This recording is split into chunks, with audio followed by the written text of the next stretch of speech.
comes to mind, well, I actually recommended this to my students.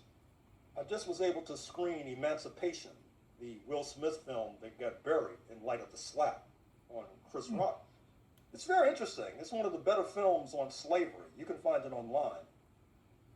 And one of the points that I'll mention in terms of this Epstein scandal is that the context of the Epstein scandal is the exploitation of women from former socialist countries. In fact, according to Epstein, Bill Gates contracted this SPD from a Russian woman, for example.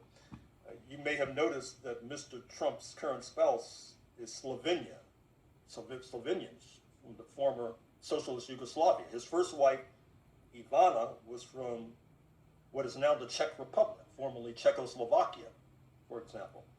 And this brings me to the film Paradise Road, which came out some years ago, about the Japanese occupation of Indonesia during World War II. And there's a scene in that film that sums up a lot of history, where these European women are about to submit willingly to these Japanese military officers just so they can get a good meal and a hot shower, for example. And that's the difficult position that many women have been placed in.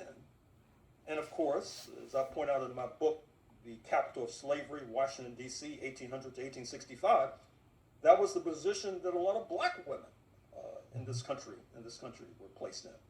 So I'll just leave you with those two.